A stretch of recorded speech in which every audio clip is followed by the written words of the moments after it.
And we are live right here. Let's get that little special music going. I can hear him calling, reaching out 'cause I've been falling. Eye for an eye, tooth for a tooth, lie for a lie, truth for the truth. Turning my left cheek to fight the fight, looking for the light. Looking for the light, little Clint Moody on this Tuesday evening, and we are shifting gears. Yes, we are. Going on in the great U.S. of A. I'm your host, Kurt Chase, with the great one, Big Wheels Bo Carver. Joining us, our good friend, Rick Brown. You got Rich up there. Typo. Rich, Well, we got a friend up there. People call me Rich, though, sometimes I do. They call me Rich. Just don't call you late for dinner. And exactly. Just don't call me Ray or Jay or Ray J. Yep. Thanks for hanging out with us here on Shifting Gears on this roasty, toasty Tuesday night. We thought those 90-degree days were behind us. They're in front of us. They're now behind us, and 100 degrees for, I guess, about, they're saying a week to 10 days. Weather starts dropping again, and hopefully everybody will tell everyone, your congressman, your senator, everybody, quit rolling back the clock.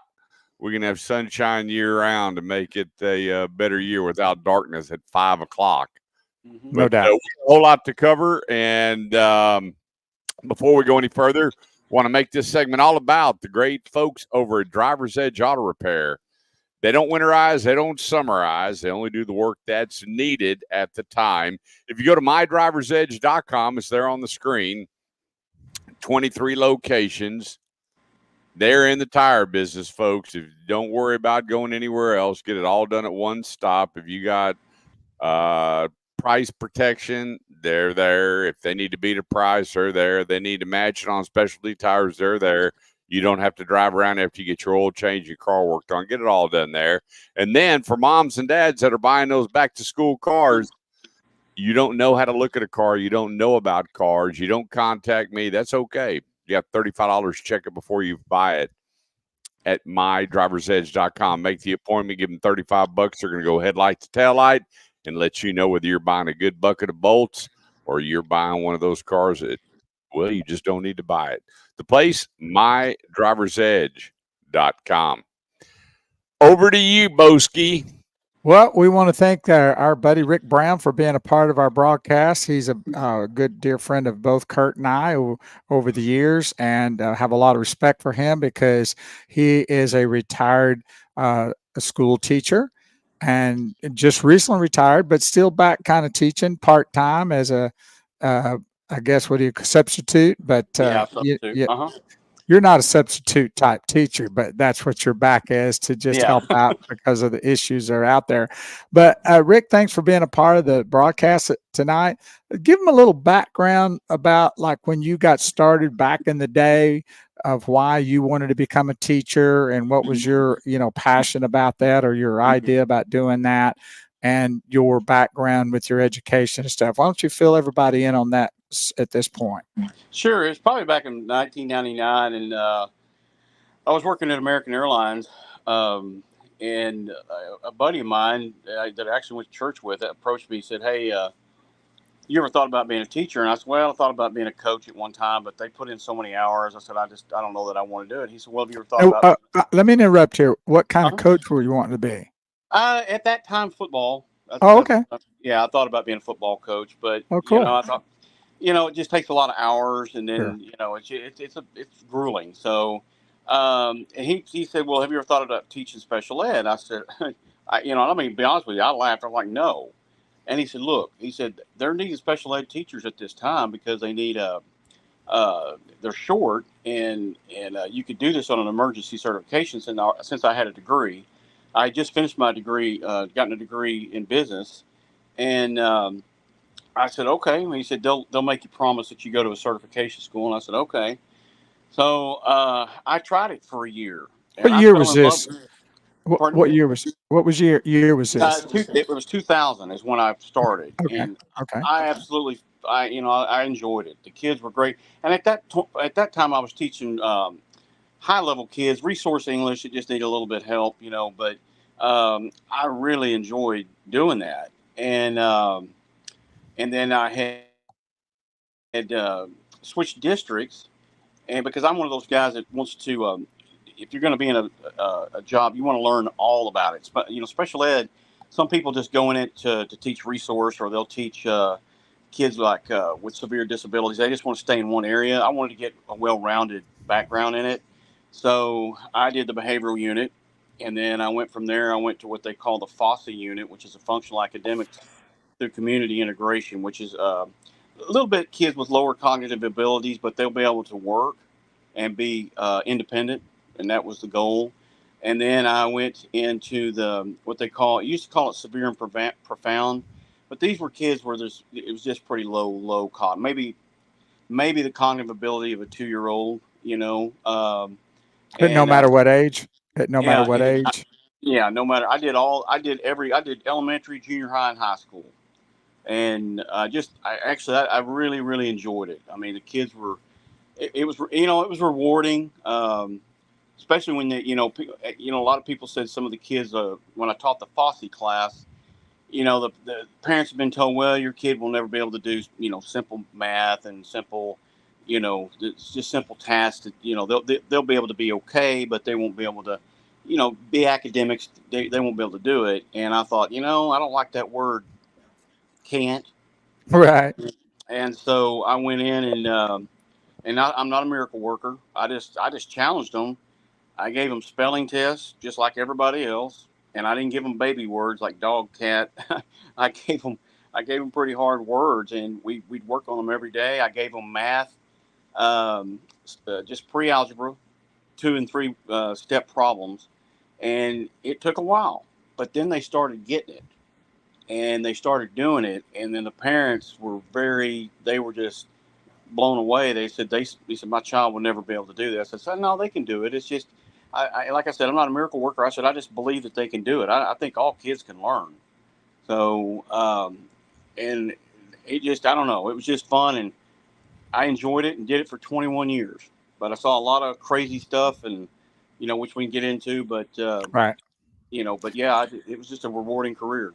Well, thank you for that, because, I know you helped a lot of young folk along the way, and we've talked about that a lot, and Godspeed to you for that.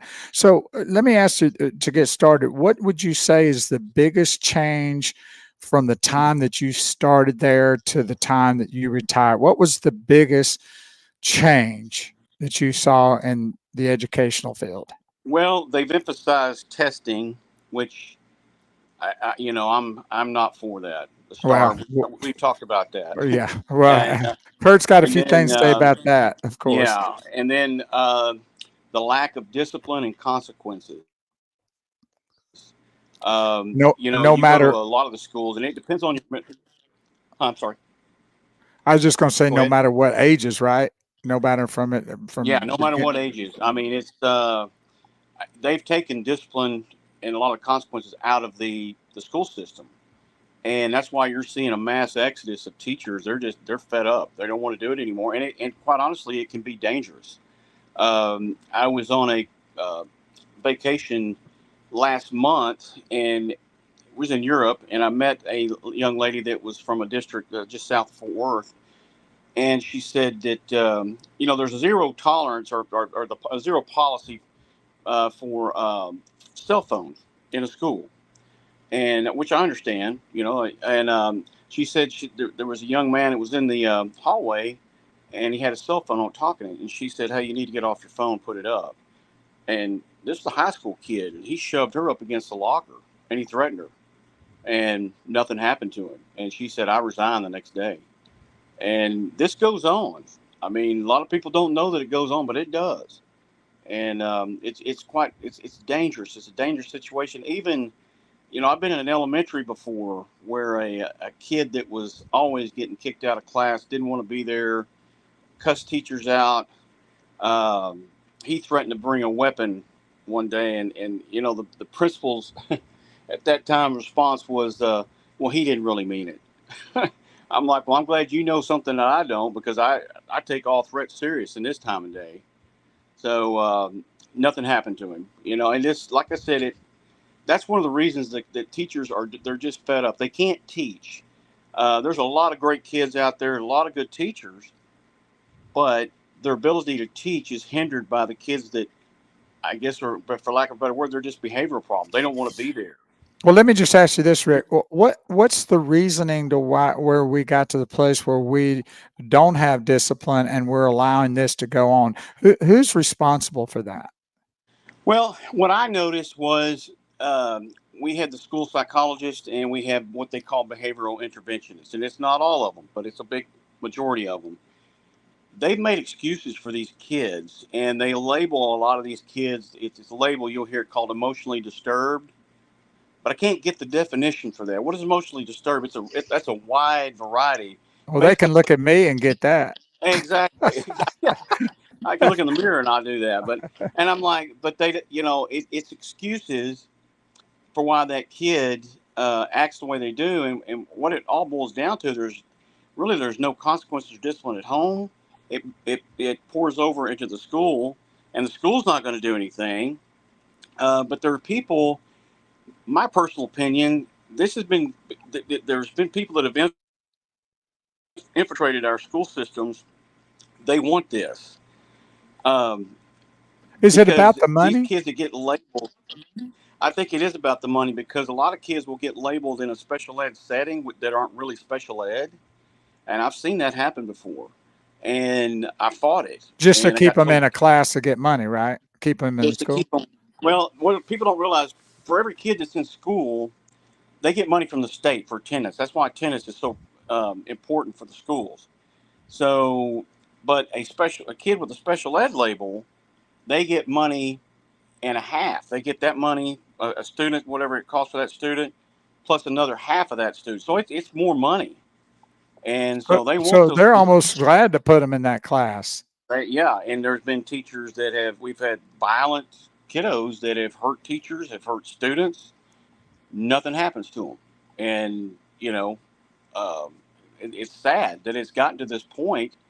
But you're losing a lot of teachers, but what gets me is that they put a lot of administrators and directors in leadership roles that they want this, and it's pathetic. Well, let me ask you this question. You think some of those are being elected into those positions, that people are not taking these school board elections seriously enough, and maybe they're not caring that much, or just get with their routine all the time, working and kids, and so they don't vote, or who they see is going to be on the school board. And all of a sudden somebody kind of sneaks in that wants that kind of agenda, and now it's in full operation and it's hard to get them out. Oh yeah, I think they're pointed. I think that exactly that's what's going on.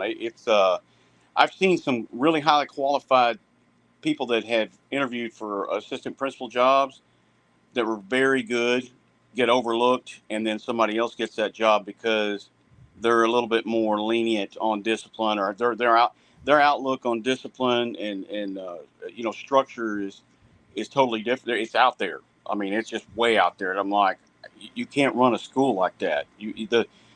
What it becomes is the bad students will run the school. And that's what's happening. You're saying, you told Yeah. me that's the what do they call it? The psychos are running the ward sort Yeah. of thing. Exactly. It is. Had a student one time. He was unfortunately now he's in prison, but he was a high school student years back, and he'd come to class. He said, "They're not going to do nothing to me." He said, "I run the school," and that was his exact words. And we're just like, "Wow." Luckily he wasn't in my class. I didn't have Right. to deal with him because I wanted to put up with him. But people were scared of him. Rightfully so. So what kind of restrictions are they putting on these teachers now? I know that you brought it to me that you're not even supposed to tell them no anymore. So is there other things besides that? And elaborate on that no a little bit too. Well, I was in a district. I'll just say it's a big, nice, upcoming district north of Fort Worth, and they the director there. I came into this. It was a brand new position for me. I was there, and the director and the behavior specialist came in and told me, "Now we don't tell these children no." And I'm like, and I thought it was a joke at first. I'm like, are you serious? She's like, yeah, we don't tell them no. I said, well, I tell them no. They need to know what no means, because a lot of these kids are going to be able to work somewhere. If the boss tells them to no, they better do it or they won't have a job. Well, this is the two words that every teacher needs to always just kind of block out when you have a director or a principal or AP tell you research shows. Because I confronted that director, and I said, she said, well, research shows that, if we use no, that it can set them off or whatever. I said, no, it's not my experience. It doesn't. I said, no means no. And I said, I'd like to see that research. Well, that didn't go over too well. So, Yeah, of so course. I only lasted in that district for 3 days, which, hey, I was better off. I mean, I said, you guys, another thing that you're not allowed to use, and this comes from one of the districts or the colleges just north of Fort Worth, or Fort Worth and Dallas, big one. And you can't say good job. And they were telling the college, the people that were getting their certifications through that college, yeah, it's subjective. You don't need to tell the kids good job. I mean, this is just insanity. It's an indoctrination, and some of the students believe in it that are finishing up their degree, and some of them, thank goodness, aren't. So it's just craziness. Well, let me ask you this question now. School's starting now. We're back. Kind of all of the schools seem to be kind of kicking the dust a little bit to get back into school and stuff. And a lot of schools are going to a 4-day work week. Do you Yeah. feel that what's happening with some of these issues like discipline and don't say no, can't say good job? I mean, all of these teachers are getting their hands tied with a lot of things. Do you think that's part of the reason why they're going to 4-day work week, or is it just about saving money? That, in other words, that they're lacking in a lot of teachers in order to be able to go completely 5 days all the time. It's probably a little bit of both, because right now I can tell you I have friends across the Metroplex that are different districts, and there's teaching positions that haven't been filled. Wow. And I think I don't know who's teaching them. So I thought, wow, and a lot of the ones that aren't being filled, it's not all of them, but it's quite a few. It's the behavioral classes. People don't want to go in there because honestly, it's dangerous. I mean, I wouldn't do it. I mean, I did it early in my career, but it was with elementary kids. In a high school setting or junior high, no. And I think a lot of it is they're doing that, and they're trying to save money, because, as you guys probably have heard, there have been schools in the Fort Worth area and schools elsewhere. They have shut down schools because of lack of enrollment. Parents are pulling their kids out of school. And you think they're pulling them out for a lot of the stuff that's going on in these public schools? Absolutely, absolutely. I think that they're in fear for their kids, because the kids will talk. They're going to tell you what's going on, Correct. and they're just like, this is not. A lot of parents now are opting to go to the homeschool co-op, which I just had a friend. His son graduated, did really well, got a scholarship to Montana State. Some of them are going to charter schools, or what they call private schools. If they, and they're expensive. I'm a big proponent. I'm a big. I hope they do it for the vouchers for school choice. I think it would be good. Yes, I agree. Some people don't want it, but I said, yeah, you know what? The way the public school systems are, I think it would be good. They should have an opportunity to choose. Absolutely. Mr. Chase, what do you think about some of this? Huh? What do you think about some of these things we're hello? I think Well, he's in your wasn't he in your special ed class? He was. It's one of those things that it's just kicking the can down the road. The parents aren't involved. They only get involved when they feel like their child has been neglected or something has happened to their child. Other than that, we've had our Adopt a Teacher program for 14 years. We've adopted over 1,000 teachers.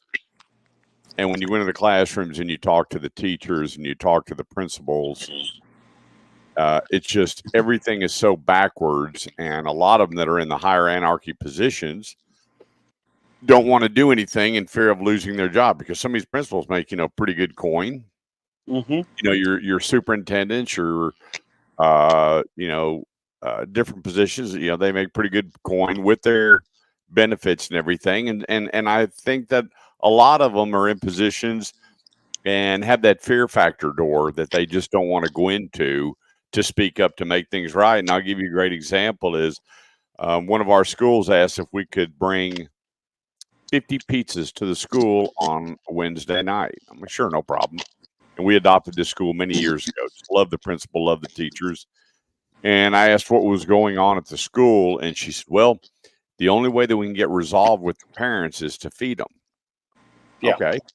So all the parents came up, and next thing you know, here comes there's judges, district attorneys, police officers, detectives, and I'm looking around going, what is this all about? She said, this is going to blow you away. Well, come to find out, this is elementary now, is that the kids, the elementary kids, were sharing pornography on their phones on the playground. Yeah. And the teachers could not retrieve the phones because then the teachers become in possession of pornography because what was on the kid's phone. And when they brought this up and they started talking about it, it was amazing to hear some parents make it out it wasn't that big of a deal. Yeah. And we're talking elementary. I can't stress that enough is I could see, you know, the older boys. And, you know, I remember, you know, one of my buddies today, he snuck a Playboy into the locker room. We're like, oh my gosh. Sad part was it spread so fast, you know, and he was gone. Back then it was, you know, different things, different standards, whatever the case may be. But now you have parents that all they really care about is getting their kids through school and out of their house attitude, and not really caring about what's actually going on in the school. And you talk to the principals, and here was the funny common denominator with all the principals. I can't wait to retire. I can't wait to get out of here. I can't wait to be done with this. We went into one school where when you went in, it was bulletproof glass. I'm like, what is the deal here? And they started talking to me and telling me the things that were going on. You almost can't wrap your brain around it. So for me, there's a lot of people that are in positions that don't need to be because they don't have kids in school. They're there for the job. They're there for the money. They're there for the benefits. It's a proven fact. The STAR test is causing more and more people to go to homeschool. In the city of Irving, where I grew up, and we sponsor a lot of schools in Irving, they're closing 4 elementaries next year. They're gone. The new school that they built out on South MacArthur is now what they call a something learning center. And so they'll have all these massive pieces of property because the school district registrations are going way down. A lot of homeschool going. And now you think about that. You've got all the buses that are going to need to be sold. The cost of busing people's further out, further in. It's just a mess. And the thing about it is it's an easy fix. People think this is rocket science. There's nothing about it. When we went to school, you got punished for your bad deeds. Yep. Mom and dad were held accountable. I didn't mind paddling. I don't think you should paddle the girls. I think the girls should have a different punishment. But bringing them boys in there and grabbing that belt loop of their britches and lighting them up a little bit, you know, different times. I saw the video today where, you know, the news deal where that lady took the controller, something to do with a gaming away from the kid, and he beat her unconscious, and they gave him 17 years. And they're going, wait, he's a kid. He's got this. He's got that. No. Look at the kid's record leading up to it. Yep. And you know what? The principal should be fired. The school board should be replaced. When you have these kind of problems and they continue to go, and the only time they truly get involved is in Keller, the kid that drew the picture of Trump, and they get to paint their own senior parking place. And he painted a picture of Trump, and the principal said, you need to remove it immediately. You know, like, what do you mean I need to move it immediately? Well, next thing you know, there were so many people rallied around this boy. And this kid could have been Picasso. The picture was unbelievable, his talent. And the mayor got involved and a few other people. And next thing you know, the picture was back up. It's amazing how they come to arms with nonviolent political or ideal stances But when it comes to the situation like Rick was talking about, that gets pushed so far back. We don't want you to know what's going on in our district. We don't want you to know what's going on in our classroom. It's almost, I'm not going to say a cult, but it's so many bad things are broomed under the carpet. Oh yeah. And they don't manifest themselves until we see the newsreel where some guy beat a teacher unconscious. They had one on the news today, and it was funny that Bo had sent me the deal that this would be the conversation where she took the phone and that guy grabbed that teacher by the hair and started wailing her. Wow. He just beating this lady. And this is a man, young man, beating a teacher. Where does that come from? Home. It actually gets started. So you've got all the districts now that are canceling cell phones in class. They get one warning to turn the phone off. If not, then they're removed. And then they take the phone, and the parents got to pay to get it back. Whoop-de-doo. I'm sure they'll waste that money on maybe a margarita machine for the teacher lounge or something. Who knows? But it has to, here again, start at home. And with us, I just look back at, I didn't have a great relationship with my father, but it was beer better, nothing less than a essence in conduct. And it was a different deal. And if there was a fight, Rick and I go out back and we beat the crap out of each other. 9 times out of 10, we're going to be best friends. Sure. The fight's over. You shake hands. You move on. And everyone said, well, that's the way times were. We know they're actually better times. Yeah. We didn't have all the craziness that was going on and all the violence and everything that was happening in the schools. But you know what? Here's something. You know what? One of the schools where they had a lot of problems with, one of their biggest things, they were going crazy. I mean, throwing kids out of school, suspending them left and right. Vaping. PDA. You know what PDA is? What was it? PDA. Public display of affection. Suspending them, putting them in ISS for holding hands, a little smooch, putting their arms around each other, zip, zero, zilch. And that was the teachers would move in, they'd pull up the video and call the moms and dads, and it was immediate suspension or ISS. I mean, incredible for PDA. And when you're in the schools, as much as I am, and you hear and see it, you just shake your head going, good gobbledygoo, what are y'all doing?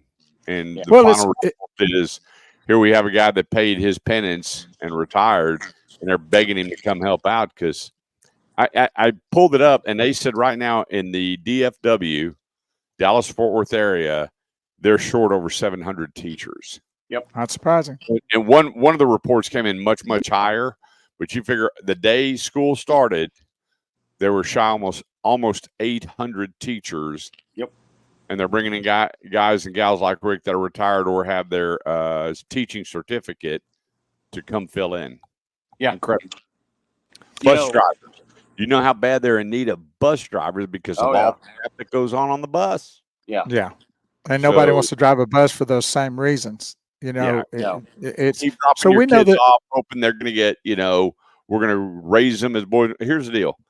And I told my teacher, you don't have to raise my boys. I'll raise my boys. You teach my boys. And if there's any problem in school, I'm going to take care of it at home, and you'll have a brand new child the next day. Yeah. And one of the teachers was like, well, what does your dad do when he gets you home? I never had to whip my boys, but let me tell you, I was old school about they will sleep very good at night for what they were going to be doing if I got a call from that teacher. And I always wound up and confront the teacher head on. And there was a lot of BS where a teacher just crazy stuff and we'd leave. I said, Colton, we're good. You're not in trouble. That is beyond stupid. It's ridiculous. But if there was a disrespect, if there was whatever the case may be, I'll take care of that. Educate my kids. But 90%, the parents don't care. Well, Rick, all I got to say is that we've kind of gone really long in our segment here. But can we have you back? Absolutely. Talk, there's other things I'd like to tell you. Yeah, I feel good. We just scratched the surface, and I know we talk about a lot of things. And Rich Rowland, he can hang with us. You want to talk? You want to hang with us, Rich? Yeah. You want to hang with us? Yeah. Okay, cool. Well, so you're Rich on the show. That's your stage name, but Rick when we're together. Yeah, Rick when we're together.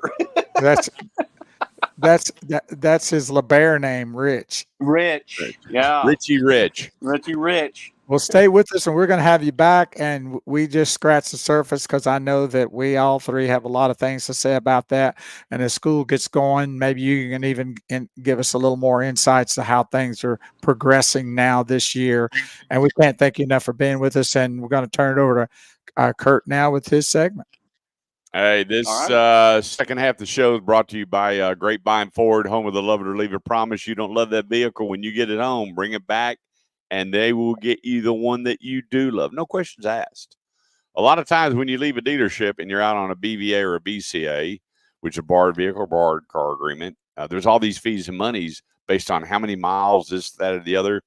Not with Grapevine Ford. You get I had an example the other day. The people bought an Expedition, and it was too big. They brought it back, got the Explorer, and were elated. He goes, Kurt, they tore up the paperwork and did new paperwork, and we're out of there in an hour and a half. And I'm like, beautiful.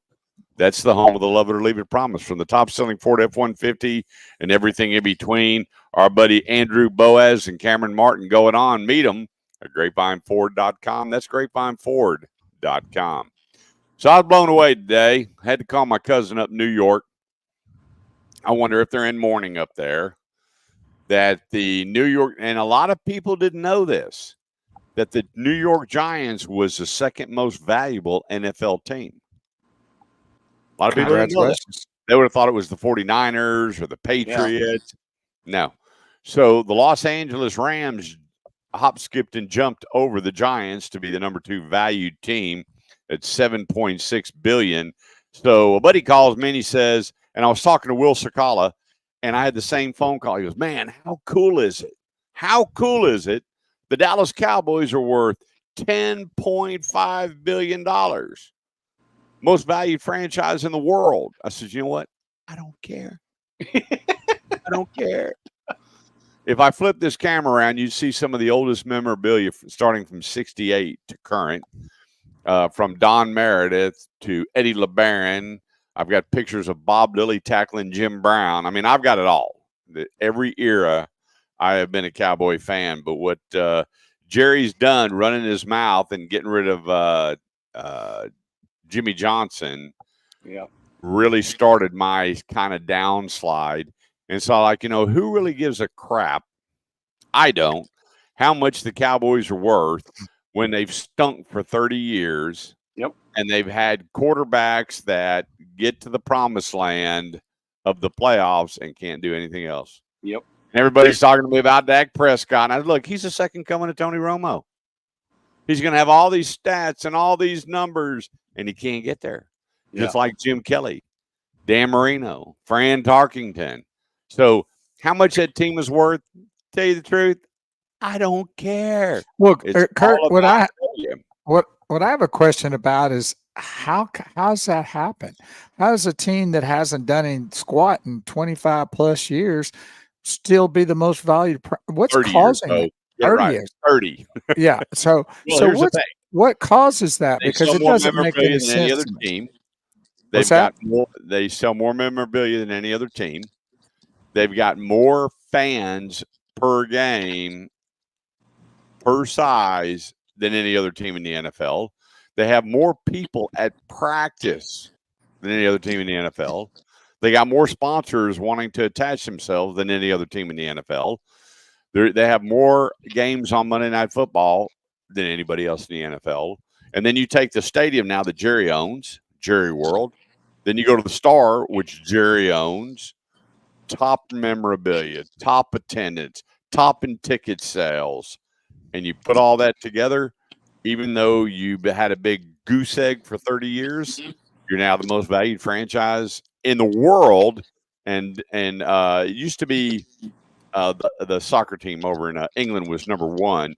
And then Jerry, hop, skipped, and jumped. But here's the lineup. And this kind of blew me away when I was looking at it. Is you have the Cowboys number 1, Rams 2, the Giants dropped to 3rd, which, they're only worth $7.65 billion. Darn. Next would be the New England Patriots and the 49ers, which I would have figured they would be right there behind the Cowboys. And then right behind in number 6. Now, here's another one that'll blow you away. What's a team that hadn't been in the playoff or the Super Bowl in forever. They've been to the Jets. Super Bowl, but who? Jets.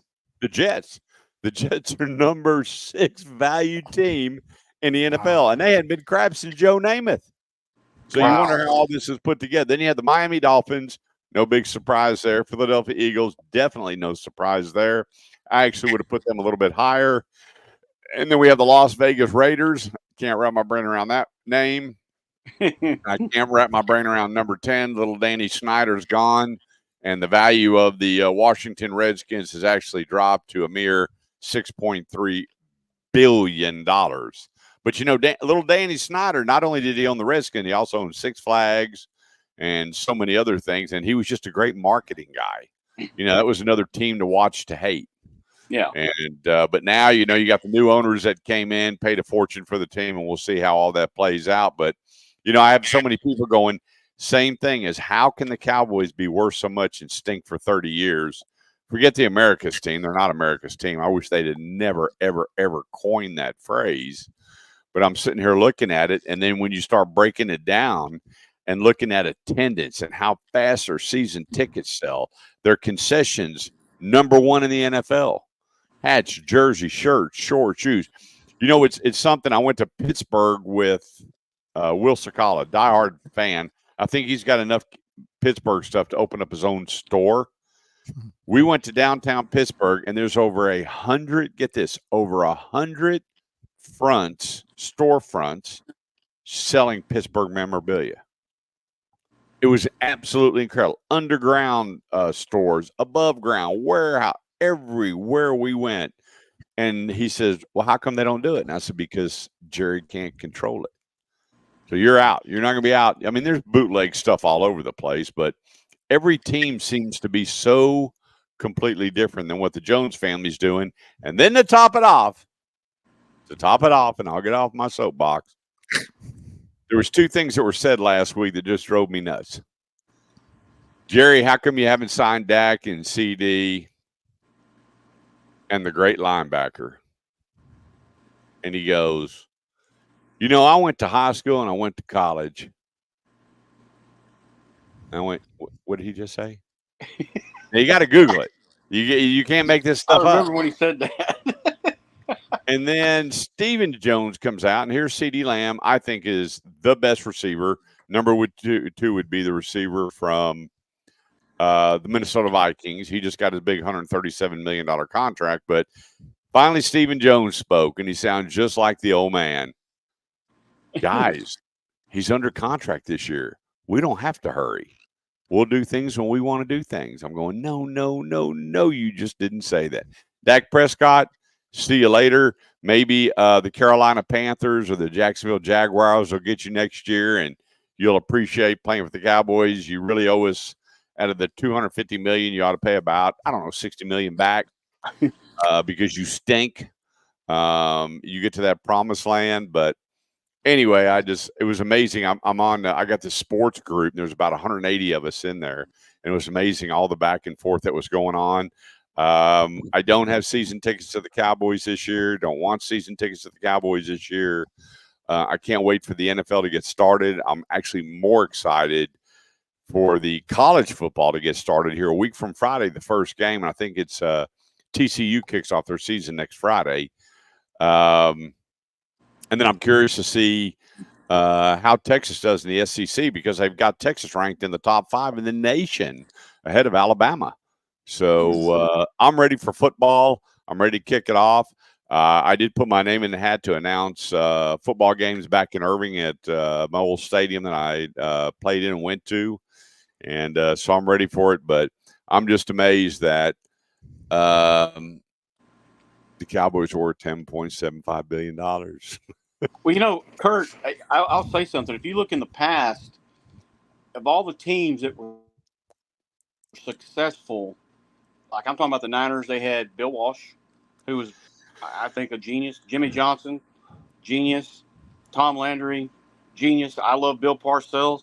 One thing that separates, you know, the owners back then, and I guess what Jones did hire Johnson, but back then he wasn't involved. It didn't seem like involved as much, and I may be wrong on that, but you had owners that had the sense enough to hire coaches that were disciplinarians. They expected perfection, and that's why they won. And it kind of seems like now, in my opinion, and I may be wrong, coaches are kind of strapped in Dallas because they may want to do something, but you got somebody over their shoulder saying, "No, we're not going to do that." Now, I may be wrong. You're 100% right. If you don't think for 1 minute that that Jerry Jones was upset that Jimmy Johnson was getting all the credit, it was all about Jimmy. Coined the phrase, "How about them boys?" Yep. Came into San Francisco the second time and went, "We will win." Everybody credited 100% of that to Jimmy Johnson. They didn't give Jerry Jones any credit, and he doesn't need any credit. You put up the money. Yeah. I know you maxed out your credit card. You did this and this and bought the team for $200 whatever $1 million. Okay, blah, blah, blah. Jimmy Johnson put you on the map. You did not put you. Without Jimmy Johnson, I agree. Who knows what had been going on. But, even when Barry Switzer took over the team in 95, he handed him the golden goose. All Barry had to do was show up because he had the triplets and, the greatest offensive line ever in the history of the NFL by far. Yeah. And so he was just giving something. If he stood there and didn't even move his lips and let Troy call the offense and, whoever the defense, they'd have still won the Super Bowl. So, yeah, kudos to Jimmy Johnson. He is my second all-time favorite coach. He could have been the greatest of all time with the most Super Bowls if Jerry would have just shut his mouth and stayed on the sidelines. Like, so, think about this. Name 5 owners in the NFL, the both of you. Right now? Right now. Well, Jones is one. And I'll be honest with you, I haven't watched an NFL game in probably 2 to 3 years. Mm-hmm. Snyder, I didn't know he was gone. Yeah. So the Hunts. The what? And then the Hunts in Kansas City. Okay. That's 2. The New England Patriots with Kraft. Yeah. Kraft. There's 3. Yeah. We're getting Carmen close. Policy still Who? Carmen Policy? San Francisco, he may be gone for a long time then. Long time. See, think golly. about that. You know why you don't know all the owners' names? Because they're not they involved. let coaches run the team. Well, I'm going to tell you I did that with all my buddies. We sat there, and you got to figure there's 180 guys in the group. Only the top number that we got to was 12. I mean, think about that. You go, you got Al Davis Jr., Mark Davis out there in Vegas. And, you can go through, I mean, I can name a few more of the teams just because, I'm in that wheelhouse a little bit. But, sometimes it's best just to shut your mouth and let the coaches do what you have to. I'm telling you, Chili Dog, he'll be gone next year too. Yeah. To coach the Cowboys. He won't be around. Yeah. And then what do we do? Yeah. Start over. Well, I want to give go ahead. Go ahead. I want to say this real quick because it's on my mind. The number one reason is that I don't know any other owner that's the general manager. Correct. And that's the problem. You can't have your cake and eat it too and look at things from a third eye. I think that's the biggest problem. What we all say as Cowboy fans, and I'm like you, Rick, I've kind of just in and out on NFL because all the nonsense, but he is not a general manager. They need a general manager that can come in that has those skills to be that. Yeah, and that's what would take. And then they would get all the stuff together, the coach together, let the coach run the team. And then the general manager can answer to the owner instead of Jones, who answers to nobody. Yeah. Think about this. Name 5 owners in the NHL. Name 5 owners in the NBA. Yeah. Name 5 owners in Major League Baseball. You know why? Because the owners are involved when it comes time to fire and hire. They're not the ones that got to be in front of the camera and doing the media reports. They don't want it. They want trophies. They want the W's and put the right people in place. No doubt. Hey, I wanted to give a quick shout out to, if it's okay, Steve McMichael. I know Sure. you guys know who he was. Sure. He's suffering with ALS, and they finally inducted him into the Hall of Fame. I know people hate me for saying this because I grew up a Dallas Cowboy fan, and hopefully it'll change. They'll come back around. But anyway, he played for that '85 defense, and I just remember that was one of the hardest hitting defenses that I could ever remember. It was the quickest, they had the fastest, meanest, and it was really sad to see him. He's suffering with ALS, and it's terrible. But I'm glad he got inducted into 100%. that. He's I would say prayers for him. So yep, good for you. 100% in. What do you got, Boski? You ready for me? I guess so. If we have to. Well, that was nice, and I'm going to add one thing before I go to what I'm going to talk about next. Is this kickoff ruling is the pits. This new kickoff, dude. Let's just get the flags out and get rid of the pads and just throw. Let's play flag football. Come on, give me a break. Tell me about this because I've heard about it. I haven't seen what it is. Well, you need to watch it instead of explaining. Just go watch some of the preseason games or highlights of that, or I probably even Google, how the new kickoff rules set up, and it looks like first grade. It's ridiculous, but I'll move on from there. Check it out. It's ridiculous. So now that we're kind of talking, different things about school and football kicking in, I'm going to talk about football, high school football, but a little different twist on it. I'm going to talk about the top 10 most expensive high school football stadiums in Texas. Oh, wow. And as you well know, the Friday Night Lights is big in Texas. So I'm going to run this by you here as we talked about what's happening in schools and things like that. But this is what's happening on the stadium side of high school football. So I want to start just kind of throwing an honorable mention out there. Melissa High School has got a brand new stadium, and it didn't even make the top 10. And it's $35 million. Okay. So just from here we go. Okay. At number 10, we have Challenger Columbia Stadium, which is in Clear Creek, ISD. $39 million. Opened in 2016, capacity 10,000. Number 9, drum roll please. Freedom Field. Yeah, Alvin ISD, which is down south of Houston. The cost of that was $41.4 million. It opened in 2018, capacity 10,280. We moved to number 8. This is called District Stadium. Tomball ISD. It's around Houston as well. The cost of that is $42.6 million. Opened in 2021.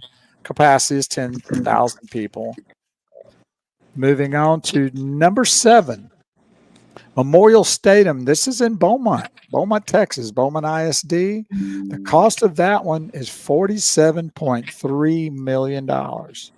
Opened in 2010 and a capacity of 10,600. And right now, from what I understand, there's only 2 major high schools in Beaumont. So I guess they share that, but that's nearly $50 million. Number 6, Children's Health Stadium. That's in Prosper ISD. That is a $48 million stadium, and it opened in 2019, seats 12,000 people. Number 5, Woodforest Bank Stadium. That's in Conroe ISD, which is not just north of Houston, a little ways. The cost of that is the big ticket, correct. $49 million. Opened in 2008. Its capacity is 10,000. Number 4. You want to guess what that might be, any of y'all? Just as they're getting close. Is it McKinney? Is it the big one up there that they had structural problems? Well, you're close. No, it's Eagle Stadium in Allen. Allen ISD. And that's the one they had problems with. You're right. And that includes $30 million to fix it. Well, this was originally $60 million. Oh my and Lord. and it opened in 2012, and it did have problems. And you said they added 30 million to fix that too. Yep. So Yeah, that's when you went out probably- on the not the plenum, well, whatever they call that area out there, it actually split down the middle, and they had to dig up the one whole area and redo $30 million in foundation problems and repairs. And yeah, beautiful. So number 3, you mentioned McKinney, and that's it. McKinney Stadium and McKinney ISD, $70 million, opened in 2018, capacity 12,000. Number 2, Legacy Stadium, Katy ISD, that's down there by Houston as well. Yep. Cost of that is $70.3 million, opened in 2017, seats 12,000 people. Number one, down in at Austin. $80 million, opened in 2006. This happened in 2006 at $80 million, seats 11,000 people. It's in Cypress Fairbanks, Cy-Fair, FSU, and that is Cy-Fair ISD, which is about a little bit northwest of Houston. So when you look at these dollars that are spent in Texas on these stadiums, now I love high school football. Do not get me wrong. I love it maybe even more than any other football there is out there. College is certainly probably number one, but high school, there's nothing better than going to a high school Friday night game with a nice little crisp weather and watching 2 really good high school teams go at it. But do we need $70 million, $80 million stadiums to see that? Nope. No. We just think, Man, just do the go ahead. math. At 12,000, the average ticket's $10, and divide that out on how many years. Jesus will have already come.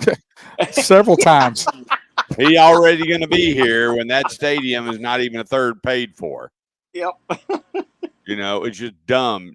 Don't put more money in the classrooms and the Right. teachers. And Yeah. Let's build big, fancy. And they're not. And the thing about it is, they're not that fancy. Have you been to Allen Stadium?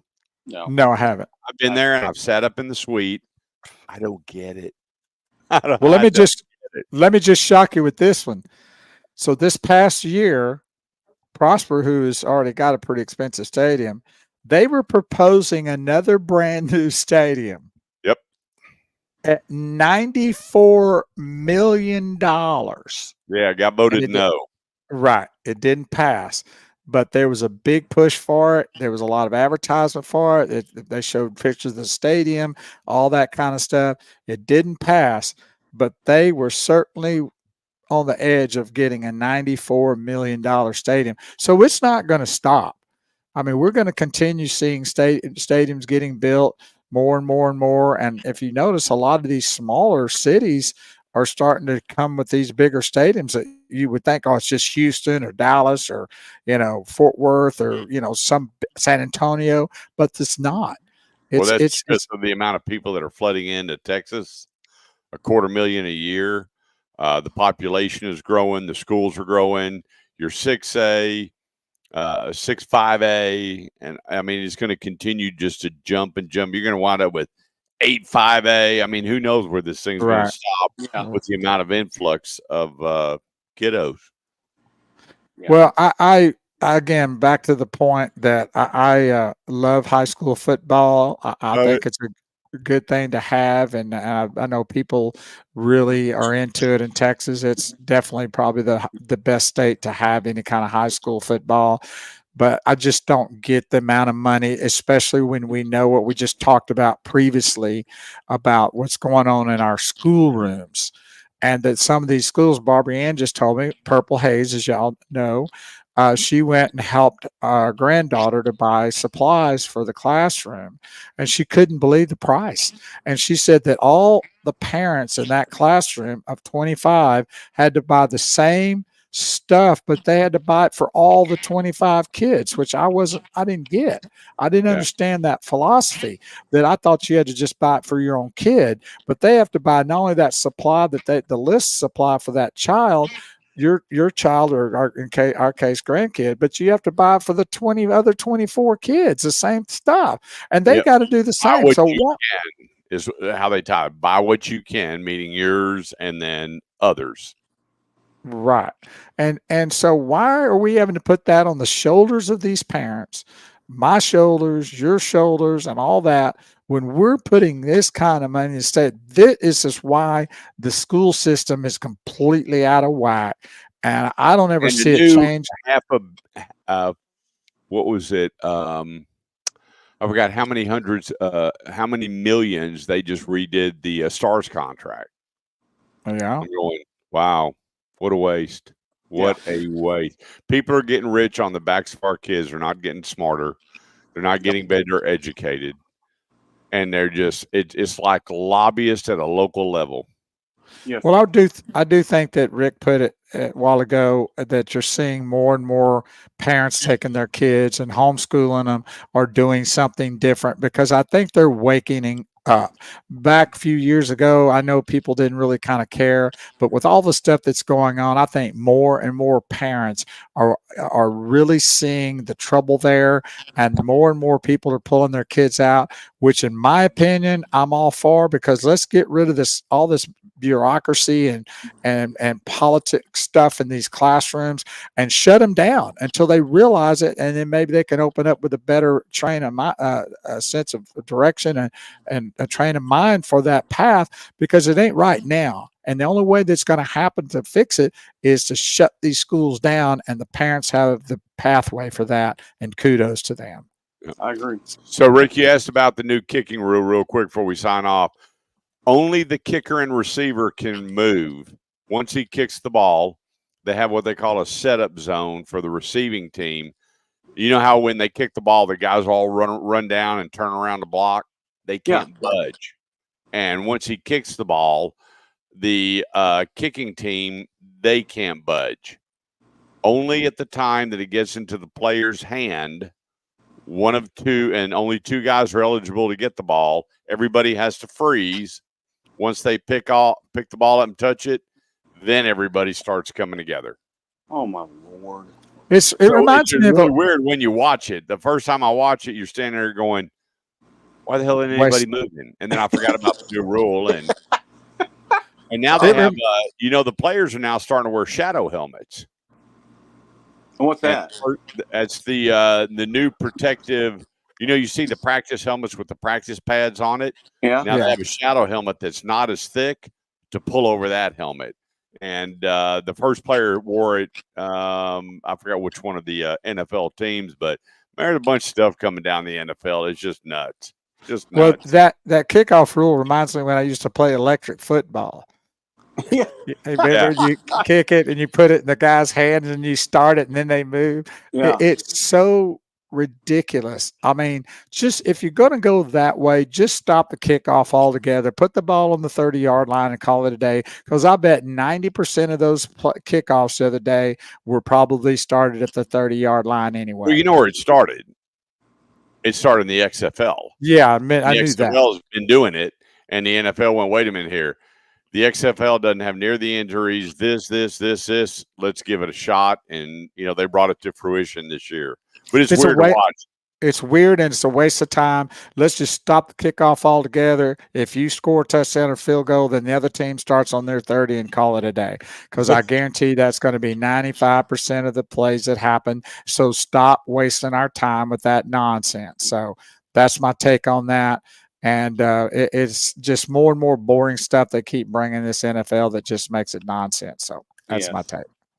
Yep. Well, it's been a great show. Rick Brown, thank you so much. You got dark all of a sudden. Did you pay your electric bill or what? I'm telling you. Well, I'm at the mother-in-law. Hold on. Let me see if I can find. I'm at the mother-in-law's house. Well, we're about. That's a little better. House. They're on a cruise, and there's no estrogen in the house, and I'm just, it's been very. Oh, that's funny. Well, thank you. So, hey, we will have you back because I know the school's about to get kicked in, and that what you brought to the table was fantastic. And I appreciate you carrying Bo. Yeah. Thanks y'all for having me. I appreciate it. Y'all are fun. You're a fun group. Well, the passion about what I have with these public schools, like you do, and I know Kurt does, it's terrible what we've gotten into, and I'd like to see some changes. So hopefully we can keep pounding that out there to where that might happen, and hopefully in November we might have a change to where we start seeing more of the positivity in that direction. But we'll see. And thank you again so much for being here. And Kurt, as always, the man, the myth, the legend. Fantastic. Join us Saturday.